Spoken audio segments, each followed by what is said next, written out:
Hello everyone and welcome to this video, which is in our Great Engine Game series. I'm Grandmaster Matthew Sadler and we're carrying on our look at the Torch against Leela Chess.com CCC 21 Rapid Challenger match that just concluded with a decent victory for Leela. Yeah, I mean the games were absolutely amazing. Actually, I've really, I go through all of them, and the ones that grab me, I sort of make a note of, and well, there's just too many really. I just don't know what to do. But anyway, we're going to have a look this time at a Torch victory against Leela. A very, very nice game. Lots of interesting stuff, and one of those lovely engine games where the phases keep on coming. Simply, it's you think, oh well, this is going to be it, and then another sort of a bit of excitement happens. Actually, Leela defended absolutely superbly, and yeah, just sort of lost it right at the end. But it was a hell of a match. So let's have a look. So the opening was an opening that was very, very popular with my British colleagues when I was a chess professional back in the 90s. Julian Hodgson, Tony Miles, John Spielman played this opening an awful lot.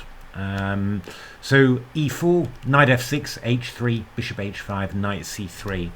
And c6. I mean, basically, black's getting the light squared bishop outside the pawn chain, and then actually you're going to try and play e6 and d5 and go for some sort of French, Scandinavian, Caro-Kann sort of thing, with the light squared bishop already out. I mean, if you get all your moves in, then it can work out quite effectively. You just end up neutralizing white's position quite well.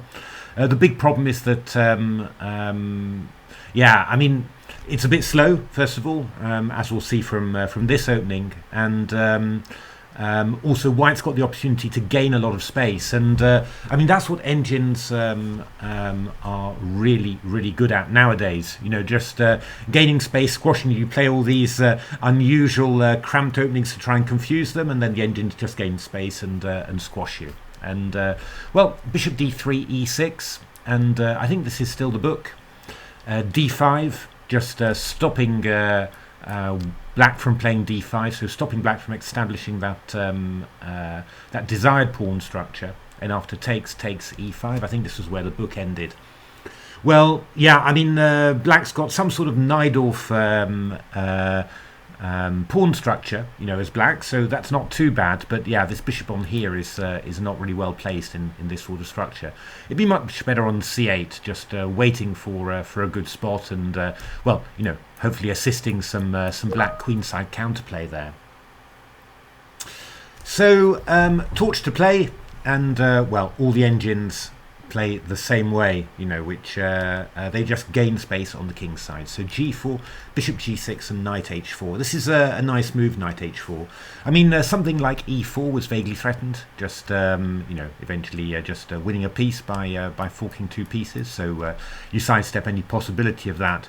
But you're looking at maybe gaining the two bishops, or playing the knight to f5. What it certainly all does, it makes black a little bit nervous about castling kingside, because well, we've already got pieces targeting that. So what Leela does is bishop d3, queen d3, and g6, and that's very, very sensible. Avoid losing the two bishops, and this move g6. Well, you can play the bishop to g7, but the main idea really is to stop the knight from coming into f5. So Torch just carries on nice and quietly. Bishop e3, knight bd7, castles. Bishop e7 from Leela here. Actually, all the engines seem to prefer that. I think it feels a little bit weird in a way, but yeah, when you go to g7, then d6 is a little bit weak. And well, I mean, white can play a move like bishop h6 to try and stop you casting, but you've always got stuff like bishop f8. Obviously, exchange of bishops would always be quite nice for black in principle. So Torch played a nice move actually, knight f3, rook c8 and knight d2, and this is again very modern engine. You know, what often happens, especially for human players, I'm definitely guilty of this myself, is that you only regroup when you're forced to. So the opponent attacks a knight or something like that, and then you move it. And it was one thing that we noticed with the AlphaZero games against Stockfish 8, that AlphaZero was very, very quick always to, okay, well, I want to put my piece on there. Didn't wait for it to be chased away. It just went for the plan. And all the modern engines are very, very similar from that point of view. So knight coming round from h4 round to d2, and we're simply going to aim to put a knight on e4 here. Nothing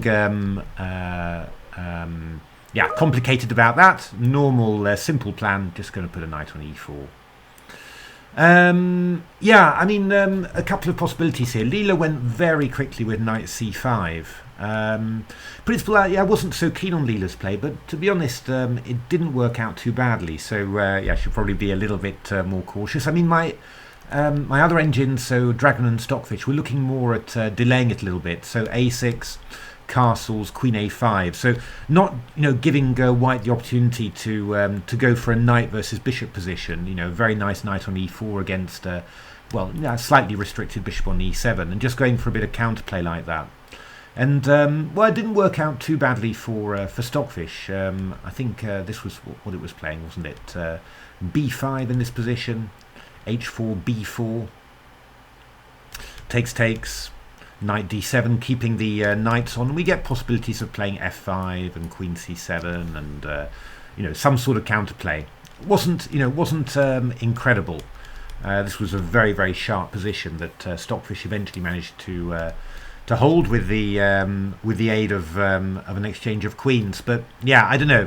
But it feels just a little bit more natural really to try and keep some pieces on, because after knight c5, it's very simple for white. You just take, rook takes, and then at some stage you're going to put a knight on e4 and get a good knight against a bad bishop position. It's not clear to see where the black counterplay is coming from, and white's got lots of ideas for advancing on the king side. Plenty of different ideas here that were played. I think I wanted to show you one. I'll try this against Dragon. This is still Dragon 3.2. I haven't got Dragon working on my Dragon 3.3. I haven't got it working on my biggest machine yet. There was a problem with 3.2 on my big epic machine last time, and similar sort of thing here. But one thing that the Dragon was trying to do here, so saw it a number of times. I'll just give you one example, is to play the move King d7. I thought that was quite amazing, really. Just getting out of the way, and the king's coming round to c7 b8 and trying to be safe there. There was another way that it did it, playing a6, knight e4, and now king d7 as well. Sort of interesting. It didn't really work out that well somehow for Dragon. Stockfish was kind of really just gaining a lot of space, and and obviously it wastes a fair amount of time from black, but still, I thought a very interesting idea, and Stockfish also did it in a number of positions. For example, but just with a little bit more preparation, I think a6, h5.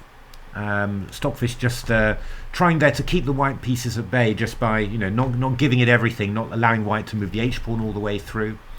Takes. b3, and you can sort of see that Dragon's sort of graduating to the king side there. So Stockfish takes the opportunity to play king d7, and it didn't work out too badly. I think Stockfish managed to make a draw. In general, Stockfish was making a better score than Dragon from these positions. But I think that always shows that it's a really tough defensive position, and that you're going to need the Stockfish extreme brand of defense to make anything of it. But this was definitely an interesting idea to move the king over to d7.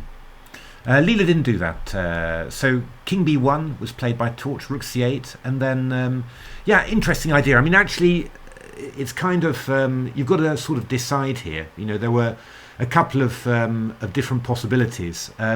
Stockfish was very keen on playing the move G5 and H4. So I'll just show you one example here. Rook G1, A6, H4, H5, G5, Knight D7 and Knight E4. That was what it was very keen on. And then C4. And we got lots and lots of games with this. I'm just scrolling down. Was this the game I wanted to show you? I think it was indeed. So, yeah, I mean, white's got a very nice position here. The interesting thing is that you'd expect black to be playing for counterplay on the queen side and white to be playing on the king side. But actually what white's done simply, with this G5, H4, this is quite static, but it's really stopping black from playing F5. We'd take G6 would be weak, you know, knight on would come to G5 into E6, and white's actually looking here to expand on the queen side, you know, get B4 and C5. So there was an absolutely fantastic game by Stockfish, which I think I'm showing you right now. So Rook C1, B6, now Knight G3, Knight C5, Queen F3. So vaguely looking at this one, King G7, but now B4. And Knight DE4. It's pretty nice, really, isn't it? You know, white's playing on both sides here, keeping black guessing. Rook H8, Queen C3, King H7, just getting out of the way of a possible F4 here. So King H7, A3, nice and solid. Queen C8, Queen D3. So obviously looking for some Knight H5s and Knight D6 discovered attack, so the king has to move there. Rook C2, Queen D8. I mean, you can see how getting in that those two moves, you know, B4 and then G5, supported by H4, it's really made this knight incredibly passive. So black's really struggling. So a little bit of shuffling from Stockfish. Rook D8, Rook GC1. So you really sort of have the feeling, you know, okay, you know, somewhere here this is going to happen. So A5 from Dragon, and now all of a sudden, you know, having, you know, really focused on the queen side, it feels like knight takes H5 happens. And I was a little bit surprised because, you know, GH5, you know, I'm playing through all these games that I've produced. There may be about 150 for this game, actually more. I think it was a really long game, and just thinking Queen H5, why is that working? But yes, Knight G3 is the follow-up, aiming for F5 and H5. Yeah, I mean, I called just one thing actually. I mean, I once gave I think it was on my my Matthew Sadler YouTube channel, but I once gave some examples of linked knights, and that was Capablanca going through the whole game. Also Alekin as well, an absolutely amazing game. But with the knights, you know, sort of following each other. And one of the, you know, enormous advantages of that is that you can easily just sacrifice one, and then the other is ready to come into the same knight's place and exploit the squares that it's weakened. And yeah, H5 and F5 incredibly powerful. Yeah, B takes A5, and yeah, essentially, you know, Stockfish saying, okay, well, I've got my stuff here. You know, black can't do anything like Queen G4. I've got Knight H5, so there's not really a good way to defend this. And here, you know, with BA5, white's threatening A takes B6. We take back off, and now we go C5. I mean, this is quite amazing, really. I mean, it's just this incredible, you know, combination of queen side and king side, but it gets even more incredible afterwards because DC D6, and you know, it sort of looks like, okay, after bishop D6, knight F5, but yeah, black's got queen E6, and then rook C4, we self-pin, and then bishop takes D6, and black, you know, you've given up a piece first of all, and now just two pawns randomly like that, and all you've managed is to self-pin your rook. You know, I mean, what's happening here? So, but knight H5 check, and yeah, there is a slight problem with the black king here. So king G6, knight F6, rook B8, check, and yeah, obviously king G7 allows queen H6 mate, so the king has to remain. A little bit of checking, and now the knight goes back to E4. I mean, I'm really amazed. You know, the thing that really amazes me is that you're doing all this with you know, one of what you feel your major attacking piece is just self-pinned. But of course, the rook's protecting the knight. We've got a threat of G6 check here. You can't. Well, you've got to give your king some sort of escape square here. So Queen D5 here, for example. If you were to try and block G6, we'd have knight G3 checkmate. So Queen D5, just allowing the king to escape there, and now we get g6 check, g7, threatening g8 mate, so knight g8, knight g6 covering, check, we give more checks, and then h5, and the attack goes on. But yeah, okay, you know, I mean, the attack goes on, but you know, you're a number of moves away from winning this, right? I mean, after all, you know, you've got this whole, you've got queen, rooks on the board, and you're just advancing a pawn. Seems weird. Rook b7, coming into b2 now. Queen g5 check, a little bit of repetition, check, and now queen takes d6. So dealing with that attack, and now h6, and this is absolutely gorgeous, quite amazing. But you just can't stop these pawns from queening somehow. So rook check here played, looking for rook a3 checkmate. Rook c3 takes. Rook g8, you are stopping it because h7, you've got rook g7 and the knight's covering h8. Got a number of ways you could play here, but I love this way. Rook check, and then rook b8. Oh, rook b8, h7. And you can't stop either g8 or h8 queen. After knight e7, h8 queen, white was completely winning. Now that's a huge diversion. I'm terribly sorry about that.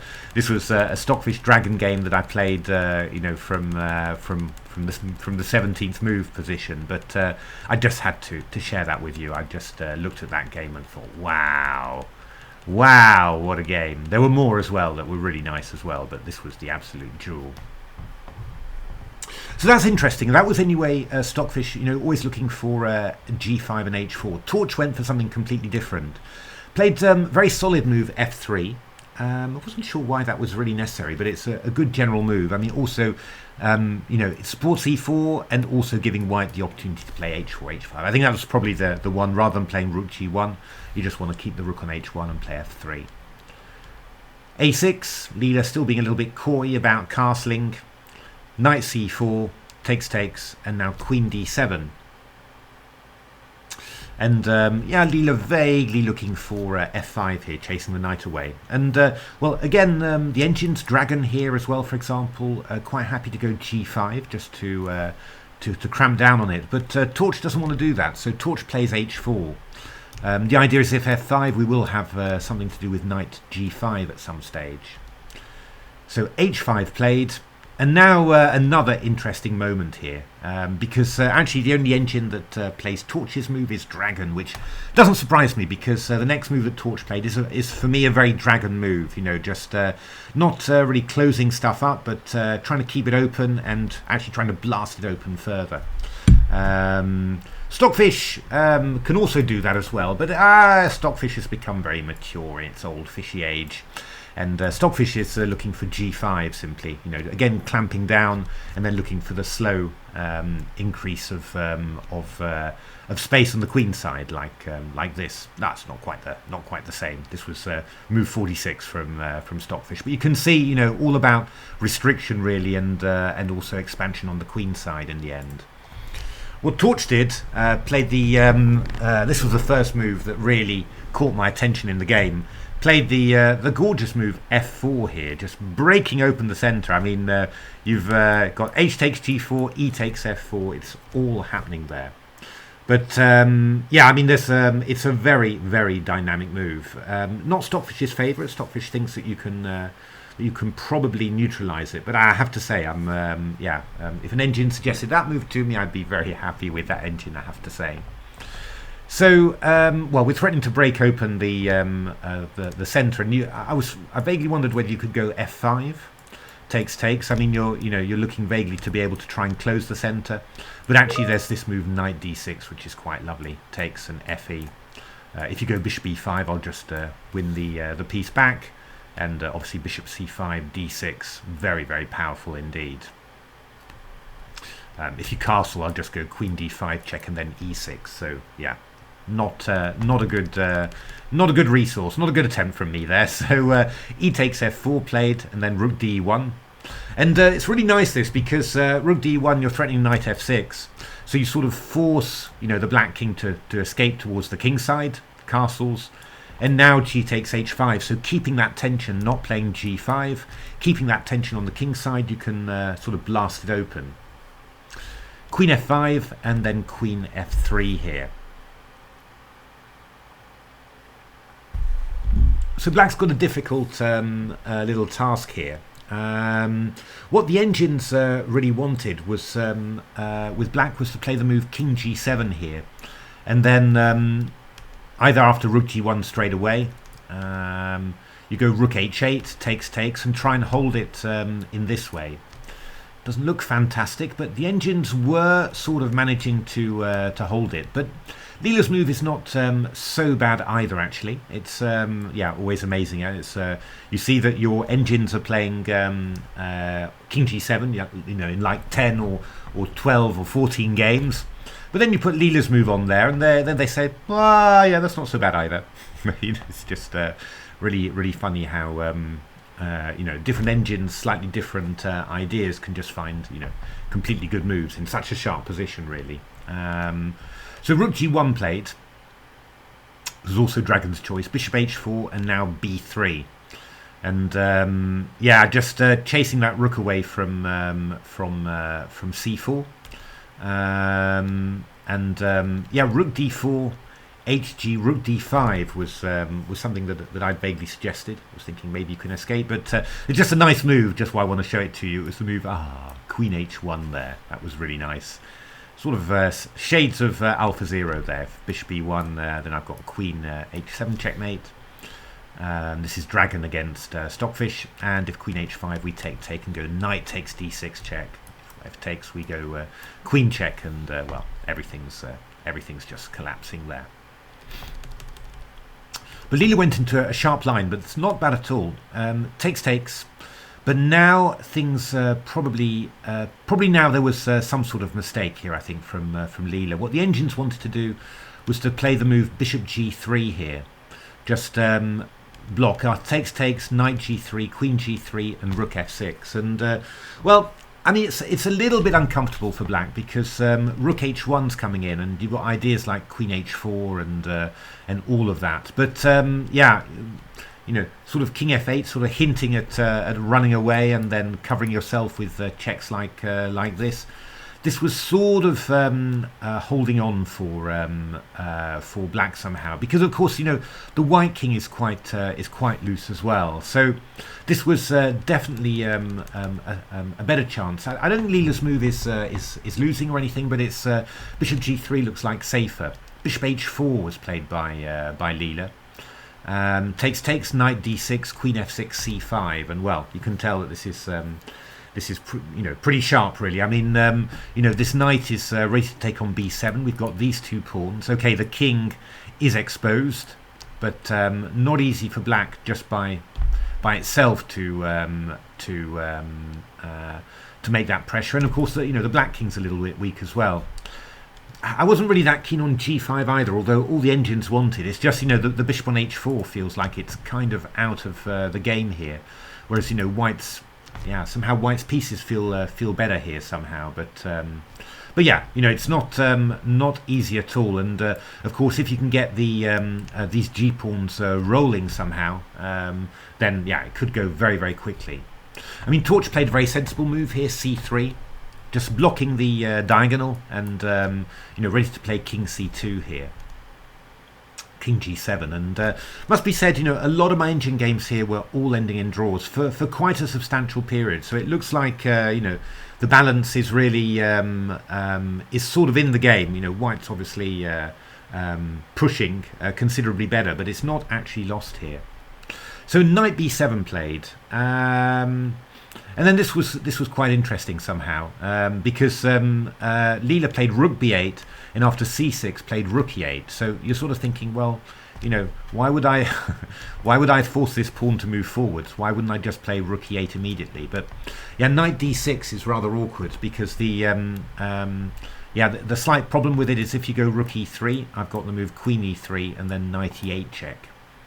And then we take off and we go Rook G2 to cover, and then these two pawns are running. So so that's why you go Rook B8. After C6 you go Rook E8, and the knight can't get back that easily. But this pawn has advanced, of course. So, and the knight can come back to C5 now, but it's somehow not quite as dangerous because we can play the move Rook E3.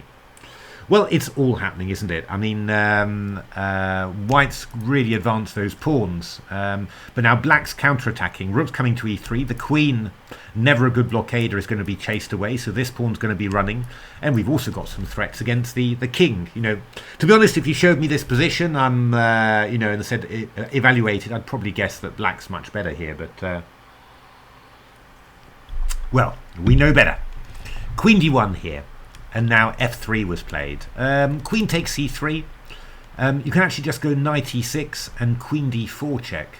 And to my slight surprise, this is turning out to be very good for white. Well, it's all about tactics, really. I'm threatening c7. And then you can't stop me there because I go knight c6 and block. And if you try and run with a king over, then I just go knight f5 check. And, well, king e5, you can guess what's happening, c7. Rook there, knight c6 check, and c8 queens happen. So it's tactics, really. You know, these are just quicker. Of course, you know, the other thing is that this bishop is so bad. Of course, it's, you know, there would be some problems. And when you go rook e8, I just go d6, and I've got d7, c7, and it's just completely winning there. I'll just show you the last little thing. Check, king d6, and now knight e6. And after king takes, we go c7, and that is all happening for white. So queen takes c3, not possible, but it's hanging by a thread. But f3 and c7, haha. So threatening to queen. Now, if you go f2, c8 queen, you can do this. I'm just giving you a sneak preview of the game. You can get this position, but this position is actually very strong for white because you go queen d7 and knight e4. This knight's very good here, obviously defending the white's king's position, but it's also quite close to the black king. So and there's also this passed d pawn as well. So what Leela does here is really clever. It plays queen b6 check, knight b3. And now, not what you'd expect, queen c7, because we've got queen d4 check, queen e5, and yeah, I had to blink for a couple of minutes, seconds rather, before I spotted it. We've got queen h4 here, and the bishop is pinned there. And you can't go a rook e1 to distract the rook because well, we're covering the e1 square there as well. So yeah, that's quite nice. So f2 is the idea, but the point is, what has black done here? Well, the knight on c5 has been chased away, so it's much further away from the black king. So that makes the black king a lot safer. Now, you've got a choice here. You can take the rook and promote to a queen, or you can promote to a rook. Leela promoted to a queen, strangely enough. Queen g1, and now rook e1 takes. And this is what I mean with all these phases in the game, because you thought, oh my goodness, people are going to queen, it's all going to be finished. But actually, this is just the start of the next phase of the game. And yeah, I mean, Torch has picked up a pawn along the way. Two quite nice protected pawns there. But obviously, you know, black's got the bishop. And that gives, you know, nice possibilities for supporting the g pawn and you know, holding back the passed pawns on the other side. And yeah, I mean, this g pawn is going to be quite dangerous because the white king is quite a way away. So in principle, the engines are thinking that this is actually about even. Well, about even, better for white, but should be holdable. But never easy, and Leela encounters some difficulties there. So let's have a look how it went. So queen d7, queen h3, threatening a sneaky little here, and also protecting this one. King g7, queen d7, queen h7, again threatening a sneaky little queen h6 there. So queen e3, centralizing, always for humans the good default approach, centralize the queen. d6. And amazingly enough, I mean, Torch has played this. This was a beautiful move, queen h7. You know, covering everything there and, well, giving some support there. Actually, what Leela decides is that it has to give up the bishop there. So bishop a5, not particularly hanging. We've got checks and stuff like that. So, which is going to work out fine for black there. So queen h8 check played, king f7, d8 knight, Torch keeping the stuff going there. bishop d8 and queen takes d8. And this is really interesting. I've mentioned it now a number of times, but I'll mention it again. You know, in Silicon Road, I spent a whole chapter looking at engine defense, and one of the big sections in that chapter was how the engines tend to like trying to head for a position where the opponent's got a knight and they've got a pawn, and if possible, pawns on both sides of the board and a remote pass pawn. So, yeah, what's the problem with that? The problem is that, yeah, I mean, the knight is short-legged, really. It finds it very hard to both protect a white king from perpetual check and also stop the pass pawn. And yeah, I mean, basically, this is well, the engines still think that this is slight advantage for white, but not a win here. So, you know, really quite interesting there. Yeah, I mean, how would white actually need to do things? Well, white needs to combine the queen and the knight, but that's easier said than done without leaving, well, without either allowing this g pawn to run down, or without allowing the queen to give perpetual. So queen e4 check, king b2, g4, and Torch gave some checks. And here it was a little bit unfortunate for Leela here, because after the check, played the king to e7 now instead of f7, which she'd done before, which was the correct move apparently. Played the king to e7, and now we have this move queen h2. Queen h2. What is happening there? Well, we're stopping the queen from giving a check. That's one thing. Very important not to play the move queen g3, which I'll show you why. Because after you go play the move queen g6, just to try and force the pawn through, Torch played the move knight d4, and all of a sudden black's in huge problems. It's, you know, plus 1.9, plus 2 or something. And what's the reason? The reason is that this this pawn can't advance now, because g3 we've got queen g3, takes knight f5 check. If you go queen b6 check, I go king c3, queen c5, king d3. Now, can you see why it was important to play the queen back to h2 and not to g3? If this queen was on g3, we'd have moves like queen a3 check with this, and well, you'd force knight b3, and then I could take on a2, and the knight's far away from the king again. Here, this can't happen. If you check me, I can just move forwards, actually move close to this pawn and go and capture it. So, yeah, I mean, the fact that you can play knight d4 is really important here. So king d7 played, and now, yeah, this is just like the amazing point, because now you go queen g3. And black plays queen b6 check, and once again, if you go king c3 now, that's what you said, Matthew, queen c5, king d3, queen a3. So, yeah, what's the problem? I go queen b6 check, knight b3, and why didn't I just go queen g6? Positions repeated.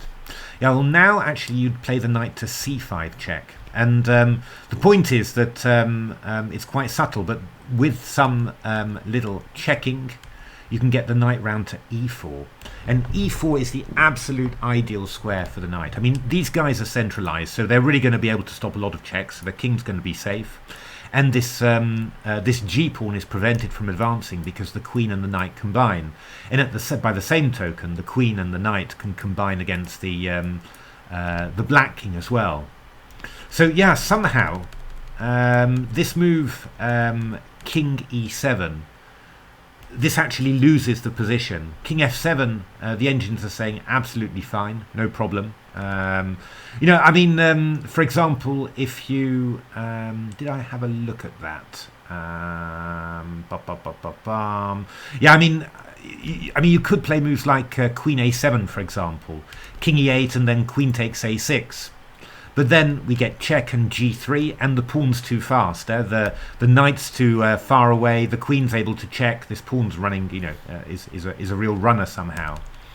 So you wouldn't be able to do that. It's just this move, king e7, that just allows white to coordinate the knight, you know. But you know, what's quite amazing is that you can bring it round to d4. You can activate the queen, and then even if black tries to re-establish the defensive formation, you can just bring the knight into play and combine it and protect everything. It's incredibly subtle, but certainly beyond anything human players could work out, I think. Yeah. So Queen f6 played, King c2, Queen g6, King c3. Actually, Torch is now going to bring, also thinking about bringing the king over to here just to win the pawn. Queen c6, King d3, King e3, Queen b4, Queen g2. Just very nice move, this one.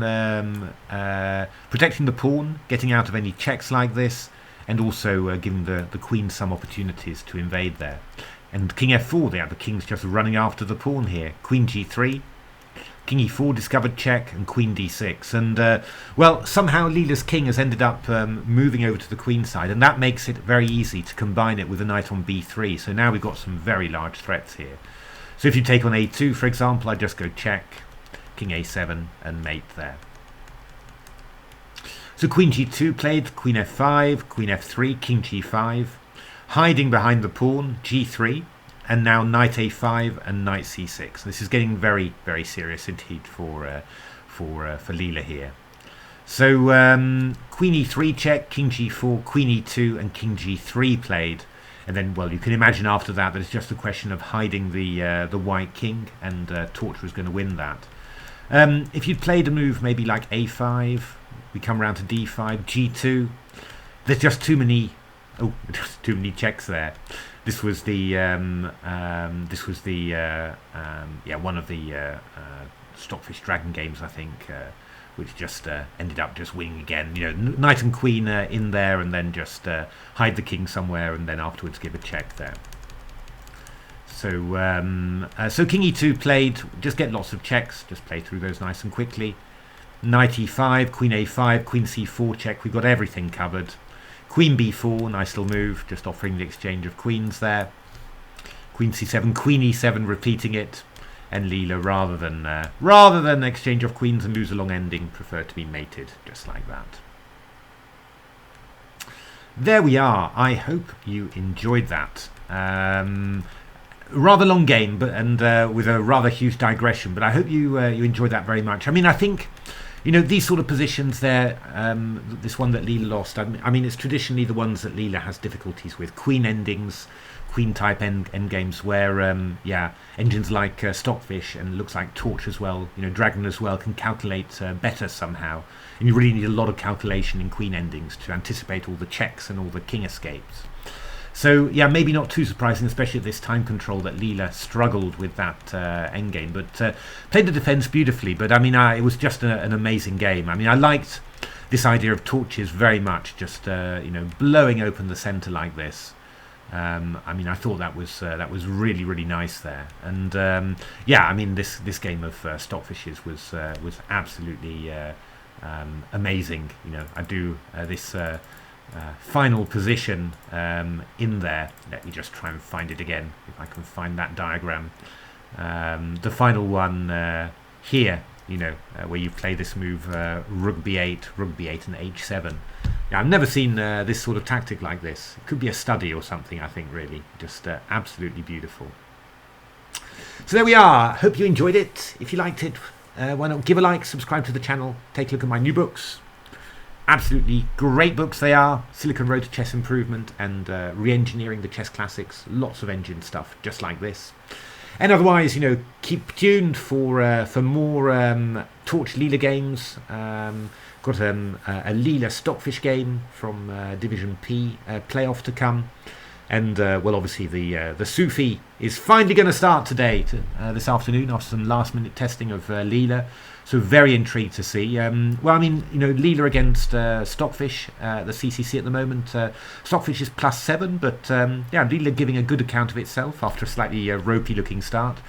And, well, they're hoping that this version for the TCC is going to be...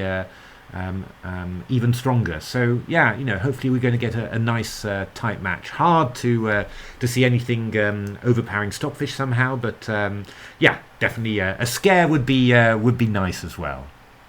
But anyway, you know, thanks very much for watching, and hope to see you at the next videos. Thanks for watching.